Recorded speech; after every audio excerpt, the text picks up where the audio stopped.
अस्सलाम वालेकुम students, welcome back to our channel एमयूज़ क्लासेस। आई होप दैट आप सब खैरियत से होंगे, अच्छे से होंगे। जैसे कि आप सभी जानते हैं कि आज से हम ये सीरीज़ स्टार्ट करने वाले हैं, दिस रहबर series which is particularly for the 10th class. ठीक है, और कुछ मैं आपको कुछ बातें बोलूँगा पहले। ठीक है, हम आपके लिए बहुत मेहनत कर रहे हैं अभी, ठीक है, और करेंगे भी इंशाल्लाह। आप भी वहाँ से सपोर्ट दिखाना, ठीक है, आप भी वहाँ से अच्छा सा आपका जो रिज़ल्ट होना चाहिए वो अच्छा होना चाहिए, ठीक है। और जो इंशाल्लाह हम भी मेहनत कर रहे हैं, आप भी मेहनत करेंगे इंशाल्लाह, ठीक है, और जो रिज़ल्ट होगा वो भी इंशाल्लाह ठीक ही होगा, ठीक है।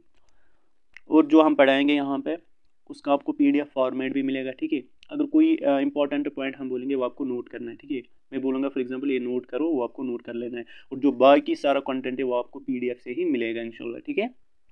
बस आपको सपोर्ट करना है, ठीक है, आपको मेहनत करनी है अच्छे से, ठीक है। और हमारा टेलीग्राम ग्रुप ज्वाइन कर लेना, उसकी लिंक डिस्क्रिप्शन में दी गई है, ठीक है। और मैं आपको केमिस्ट्री पढ़ाऊँगा, जैसे कि आप सभी जानते हैं कि कौन टीचर क्या पढ़ाएगा, ठीक है।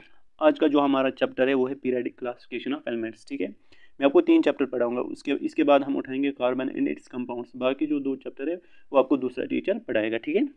हम स्टार्ट करते हैं। पहला चैप्टर क्या है? पीरियडिक क्लासिफिकेशन ऑफ एलिमेंट्स, ठीक है। पहले हम थोड़ा सा देखेंगे एलिमेंट्स के बारे में, एलिमेंट क्या होता है, फिर देखेंगे कि क्लासिफाई कैसे किया गया है इन एलिमेंट्स को, ठीक है। कौन कितने केमिस्ट्स थे जिन्होंने इन एलिमेंट्स को क्लासिफाई किया, ठीक है। एक एक करके हम सब कुछ पढ़ेंगे, ठीक है। बस आप ध्यान रखना यहाँ। पहले हम थोड़ा सा पढ़ेंगे एलिमेंट के बारे में। एलिमेंट क्या होता है, ठीक है। ये एक सब्सटेंस होता है, एक सब्सटेंस होता है जो बना होता है which is made up of same kind of elements, sorry atoms, ठीक है। Element it is a substance जो बना हुआ होता है सेम काइंड ऑफ एटम्स का, ठीक है। मेड ऑफ, मतलब इसमें जो एटम्स होते हैं ना वो सेम काइंड के होते हैं, सेम एटम्स का बना होता है एलिमेंट, ठीक है। मेड ऑफ सेम, सॉरी,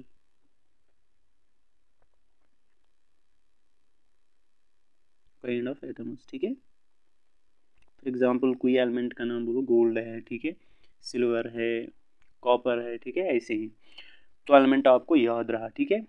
अब हम देखेंगे क्लासिफिकेशन कैसे किया गया इन एलिमेंट्स को, ठीक है। यहाँ पे आप देख सकते हो थोड़ा सा पहले, elements substances containing atoms of only one type, ठीक है। Example sodium, gold and magnesium यहाँ पे दिया है। और एक बात याद रखना, 30 तक जो पीरियडिक टेबल है आप देख लेना, ठीक है। 50 फर्स्ट 30 एलिमेंट्स आपको याद होने चाहिए, मतलब टिप ऑफ द टंग वो आपको याद होनी चाहिए, विद एटॉमिक नंबर है, एटॉमिक मास, ठीक है। देखो जो एटॉमिक नंबर होता है ना उसका डबल ही होता है अप्रॉक्सीमेटली एटॉमिक मास, वो आपको खुद फिर याद हो जाएगा क्योंकि इसमें वो बहुत ज़रूरत लगेगा, ठीक है। और कार्बन एंड इट्स कंपाउंड्स में उसमें भी, ठीक है। तो 30 एलिमेंट्स तक मैं आपको बोल रहा हूँ वो याद कर लेना। दूसरा पॉइंट क्या है? There are around 118 elements known to us, मतलब जो अभी तक एलिमेंट्स आए हैं, कितने आए हैं? 118 एलिमेंट्स अभी तक मौजूद हैं, ठीक है। अब हम देखेंगे इन एलिमेंट्स को अब क्लासिफाई करना था, ठीक है। पहले इतने एलिमेंट्स नहीं है, मैं बोल रहा हूँ अभी की बात कर रहा हूँ, ठीक है। पहले कुछ थे, कम थे, फिर उसके बाद और आए, ठीक है। आज है अब 118 एलिमेंट्स, ठीक है। अब जो ये एलिमेंट्स हैं इनको क्लासिफाई करना था, ठीक है। अब बहुत सारे केमिस्ट्रीज आए, उन्होंने अपना अपना लॉ दिया, उन्होंने कैसे अपने ये जो एलिमेंट्स थे कैसे अरेंज किए, ठीक है। वो हम एक एक करके अब देखेंगे, ठीक है। पहला जो केमिस्ट आया था उसका नाम था डॉबर्नियर। क्या था उसका नाम? डॉबर्नियर, ठीक है। इसने क्या किया, इसने, मैं आपको साइड में बोलूँगा इसने क्या बोला, ठीक है। फिर हम PDF पढ़ेंगे। ये जो PDF ये आपको सेंड किया जाएगा, ठीक है, टेलीग्राम ग्रुप पे ज्वाइन कर लेना, व्हाट्सएप पे, व्हाट्सएप लिए, सॉरी, डिस्क्रिप्शन में उसकी लिंक दी गई है, ठीक है। पहला जो था डॉबर्नियर,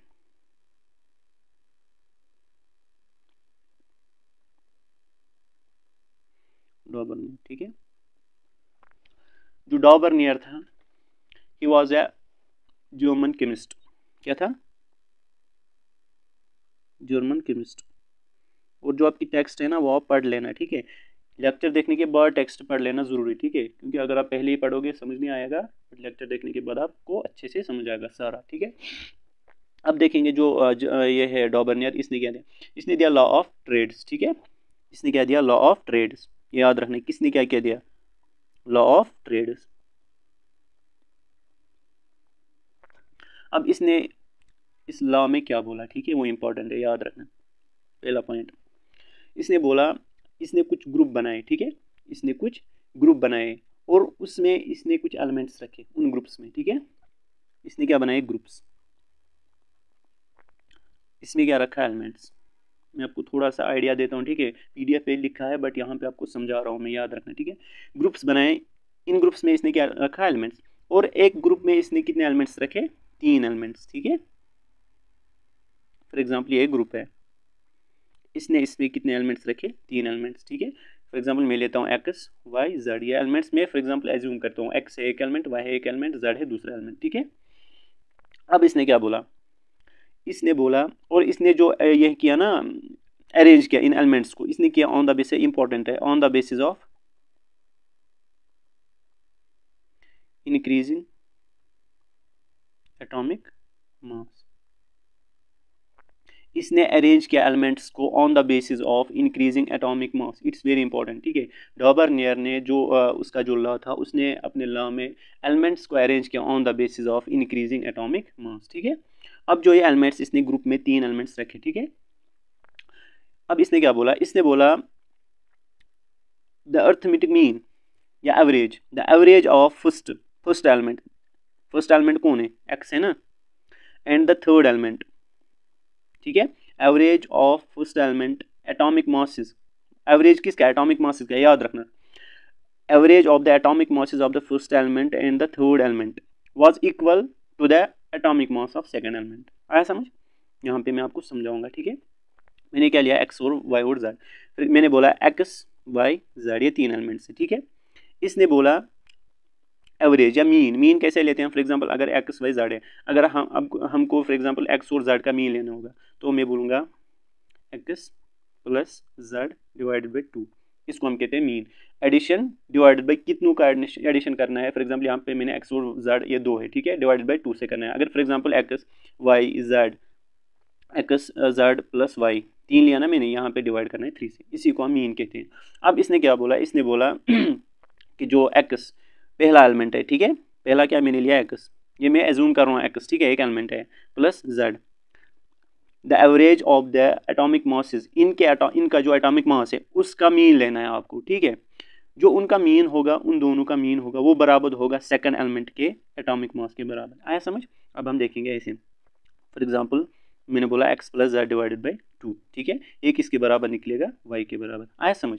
जो वाई का जो एटॉमिक नंबर होगा, इनका जो मीन होगा वो इसी के बराबर होगा, ठीक है। अब हम यहाँ पे एक प्रैक्टिकल एग्जाम्पल लेते हैं। फॉर एग्जाम्पल मैं लेता हूँ, ठीक है, टेक्स्ट में भी दिया गया है, ठीक है, आपको PDF में भी ये एग्जाम्पल मिलेगी, ठीक है। फॉर एग्जाम्पल मैं लूँगा लिथियम। देखो अगर जब आप ये 30 एलिमेंट्स याद करोगे ना, तो आपको खुद याद आएगा लिथियम का एटॉमिक नंबर क्या है, इसका एटॉमिक मास क्या होगा, ठीक है, पहले याद करना है ये, ठीक है। लिथियम, सोडियम, मुझे पता है इसका एटॉमिक मास एटॉमिक नंबर भी, तो आप भी कर लेना, ठीक है, याद कर लेना ज़रूरी। लिथियम, सोडियम और पोटेशियम, मैंने इन तीनों की एग्जाम्पल ली, ठीक है। लिथियम का एटॉमिक मास क्या है, इसका एटॉमिक मास है 7, ठीक है। यहाँ पे मैं एटॉमिक मास लिखता हूँ, ठीक है, एटॉमिक मास यहाँ पे आप देख सकते हो। सोडियम का एटॉमिक मास है, आप सभी आपको ये ज़रूरी याद रखना है, ठीक है, इसका है 23, ठीक है। और पोटेशियम क्या है, इसका है 39, ठीक है। अब इसने क्या बोला, इसने बोला जो लिथियम और सोडियम और पोटेशियम, इसने बोला लिथियम और पोटेशियम, इनका हमें मीन लेना है, और जो वहाँ पे आंसर निकलेगा वो बराबर होगा atomic mass of this sodium second element, ठीक है। अब हम देखेंगे ऐसा होता है कि नहीं। देखो यहाँ पे आप नजर रखना, मैं बोलूँगा लिथियम प्लस पोटेशियम है ना, third element divided by 2 is equal to किसके बराबर होगा, सोडियम के बराबर। अब हम देखेंगे, ठीक है, हमने एटॉमिक मास का यहाँ पे हमने एटॉमिक मास लेना है, यहाँ पे लिथियम का एटॉमिक मास 7, ठीक है। और पोटेशियम का यहाँ पे मैंने बोला ना पोटेशियम का, यहाँ पे आप देख सकते हो 39 है, ठीक है, 39, तो यहाँ पे लिखो आप 39 डिवाइडेड बाई 2, ठीक है, किसके बराबर होगा, सोडियम के। सोडियम का एटॉमिक मास, सॉरी हाँ, एटॉमिक मास 23, ठीक है, 23, तो यहाँ पे लिखो 23, ठीक है। अब इनका एडिशन करो और डिवाइड करो, देखो बराबर आता है कि नहीं। 39 प्लस 7 कितना होगा, 46, डिवाइड भी करेंगे 2 इज इक्वल 23, आया, 2 1 2 2 2 3 आया, 23 आया ना, यहाँ से भी यहाँ से भी। अब आया समझ। Atomic mass, the mean of the atomic mass of the first and the third element is equal to the atomic mass of the second element, ठीक है। तो ये रहा डॉबर्नियर ट्रेड, ठीक है। उसके बाद ट्रेड क्यों कहा गया, क्योंकि इसने 3 एलिमेंट्स ग्रुप्स में लिए, ठीक है, ट्राई मतलब 3। उसके बाद हम इसकी लिमिटेशन देखते हैं, ठीक है, लिमिटेशन इंपॉर्टेंट है। देखो ये इनमें से कोई आपको क्वेश्चन आएगा 2 मार्क्स का, ठीक है, डॉबर्नियर या न्यूलैंड या मेंडलीव या मॉडर्न पीरियड टेबल, उनमें से आपको 2 मार्क्स से 3 मार्क्स का क्वेश्चन इसमें आ सकता है, ठीक है, 5 मार्क्स का शायद नहीं आता है आई थिंक। तो लिमिटेशन हम देखते हैं डॉबर्नियर ट्रेड की, ठीक है। देखो पहला limitation, he could not be arranged all the known elements in trade।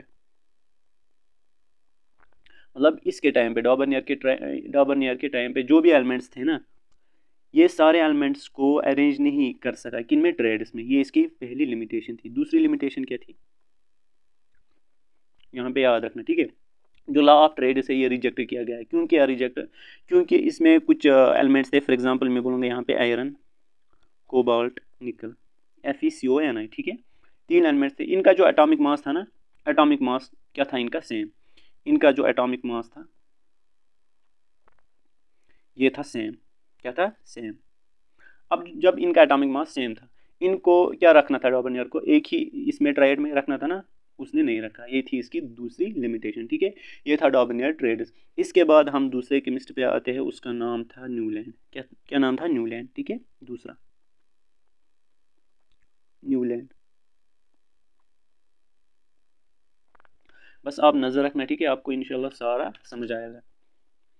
जो न्यूलैंड था ठीक है, इसने क्या किया, इसने भी अरेंज किया elements on the basis of arrange. ये याद रखना, ये पॉइंट देखो, जो डॉबर्नियर था उसने अरेंज किया elements on the basis of increasing atomic mass, इसने भी किया in arrange elements on the basis of increasing atomic mass, ठीक है। इसने भी एलिमेंट्स को अरेंज किया on the basis of increasing atomic mass. अब हम देखेंगे इसने क्या किया अपने इस लॉ में, ठीक है। इसने एक लॉ दिया, उसका नाम था न्यूलैंड्स लॉ ऑफ ऑक्टेव्स, ठीक है, न्यूलैंड्स लॉ ऑफ ऑक्टेव्स, ठीक है। अब यहाँ पे आप नजर रखना, इसने क्या बोला अपने लॉ पे, यहाँ पे नजर रखना, ठीक है। इसने he started with hydrogen. Start कहाँ से किया इसने,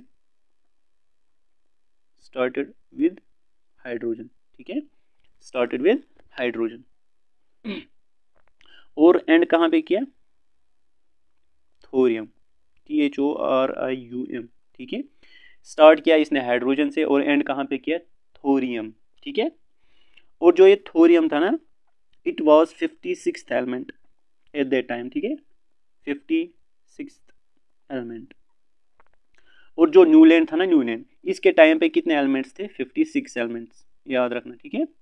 न्यूलैंड के टाइम पे 56 एलिमेंट्स नून थे, ये भी याद रखना, ठीक है।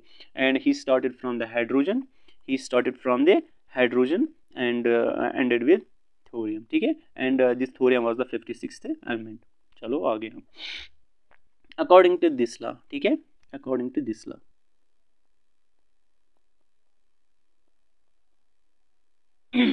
अब यहाँ पे याद रखना इंपॉर्टेंट है, ठीक है। According to this law, when elements were arranged on an increasing number of atomic mass, ठीक है, जब इसने एलिमेंट्स को अरेंज किया in increasing number of atomic masses, ठीक है, मैंने बोला ना इसने भी किया increasing number of atomic mass elements को अरेंज, ठीक है। इसने देखा जो 8th एलिमेंट था, 8th एलिमेंट, ये पॉइंट इसमें इंपॉर्टेंट है, 8th एलिमेंट, इसकी जो प्रॉपर्टीज है ना, इसकी जो प्रॉपर्टीज है वो रिपीट होती थी फर्स्ट एलिमेंट के साथ, रिपीट होती थी, ठीक है। अगर आप साथ साथ भी लिखोगे, ठीक है, ऐसे समझ आता है, ठीक है, लिखने से भी फिर वो समझ आता है अच्छे से, ठीक है। जो 8th एलिमेंट था, ये याद रखना, 8th एलिमेंट, इसकी जो प्रॉपर्टीज थी 8th एलिमेंट की, वो रिपीट होती थी किसके साथ, फर्स्ट एलिमेंट के साथ। मतलब जो फर्स्ट एलिमेंट के जो प्रॉपर्टीज थी वो सिमिलर थी किसके साथ, 8th एलिमेंट के साथ। आया समझ, ठीक है। यहाँ पे फॉर एग्जांपल मैं आपको एग्जांपल से समझाता हूँ, ठीक है, एग्जांपल से अच्छा समझ आता है। यहाँ देख सकते हो, नजर रखना, ठीक है।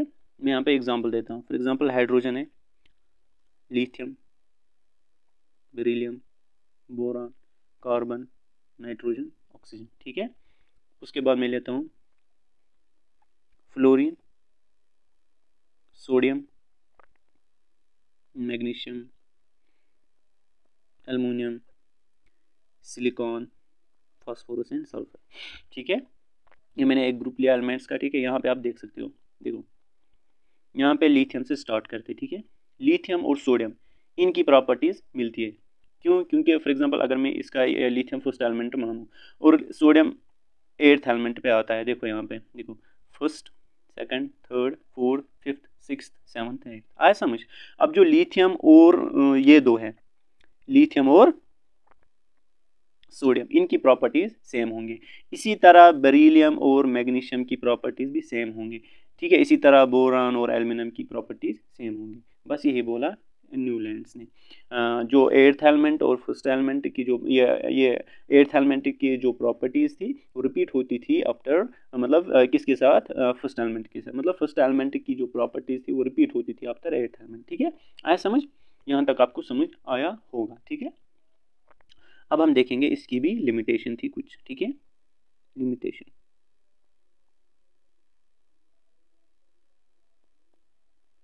यहाँ पे देखो, first limitation, in order to fit elements into the table, Newland adjust two elements together in one slot, ठीक है। देखो ये जो यहाँ पे एग्जांपल है ना, ये टेक्स्ट में दिया गया है, ठीक है। फॉर एग्जांपल अगर इसने जो एलिमेंट्स इसने ये किया, अरेंज किया ग्रुप्स में, ठीक है। इसने फॉर एग्जांपल, मैं यहाँ पे एग्जांपल आपको दूंगा,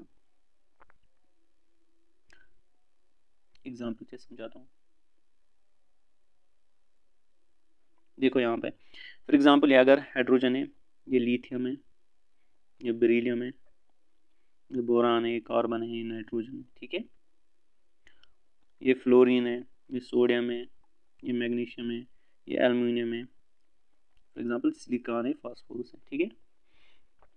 इसने कुछ एलिमेंट्स एक ही स्लॉट में रखे। फॉर एग्जांपल ये हाइड्रोजन का एक स्लॉट है, ठीक है, ये वाला हाइड्रोजन का एक स्लॉट है। इसी के साथ इसने कोई और एलिमेंट भी रखा। फॉर एग्जांपल मैं बोलूँगा कोई सा भी एलिमेंट, कोबाल्ट, ठीक है। और इसने रखा भी था कोबाल्ट और निकल, इनको एक ही स्लॉट में रखा था, ऐसे एक ही स्लॉट में, ठीक है। इसने एक ही स्लॉट में दो एलिमेंट्स को रखा था, ठीक है, जो इसका मतलब मेन ड्रॉबैक था, ठीक है।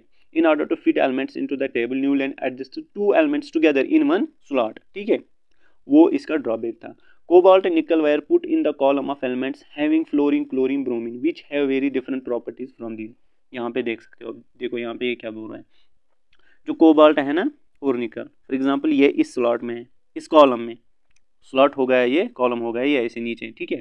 ये एक कॉलम है, ठीक है, मैं इसको स्लॉट बनाता हूँ, ठीक है, ये स्लॉट्स है। अब यहाँ पे जो ये कॉलम है, जिसमें कॉलम जिस कॉलम में एक जो कोबाल्ट है और जो निकल है, ठीक है। इसी कॉलम में इसने क्या क्या रखा था? एक तो इसने रखा था फ्लोरीन, क्लोरीन और ब्रोमीन भी इसी कॉलम में, ठीक है। इसी स्लॉट में नहीं, इसी कॉलम में जिसमें कोबाल्ट और निकल था, इसी कॉलम में इसने रखा था फ्लोरीन, क्लोरीन और ब्रोमीन, ठीक है। बट इनकी जो प्रॉपर्टीज थी फ्लोरीन, क्लोरीन, ब्रोमीन की, ये नहीं मिल जाती थी किसके साथ? कोबाल्ट एंड निकल के साथ। इनके प्रॉपर्टीज डिफरेंट थी, ठीक है। इनकी जो प्रॉपर्टीज थी वो थी डिफरेंट, आया समझ? ये भी था इसका ड्रॉबैक, आया समझ? तो यहाँ तक आई थिंक आपको समझ आया होगा, ठीक है। ये थे कुछ दो केमिस्ट्रीज हमने किए इस लेक्चर में। अब जो दो और है, एक तो है मेंडली और है, उसके बाद मॉडर्न पीरियोडिक टेबल, वो भी हमको पढ़ना है, ठीक है। ज़्यादा मेन इंपॉर्टेंट यहाँ पे है हमको पढ़ना है कि जो मॉडर्न पीरियोडिक टेबल है वो हमको अच्छे से पढ़ना है, ठीक है। उसमें बहुत कुछ आपको सीखने को मिलेगा इंशाल्लाह, ठीक है। तो यहाँ पे हम ये लेक्चर ख़त्म करते हैं, ठीक है। अगर लेक्चर अच्छा लगा होगा, ठीक है, कमेंट बॉक्स में बता देना, ठीक है। अगर कोई भी डाउट होगा तो आप पूछ सकते हैं, टेलीग्राम ग्रुप ज्वाइन कर लेना, वहाँ पे आप अपने डाउट्स बता सकते हैं, ठीक है। तो अल्लाह हाफिज़।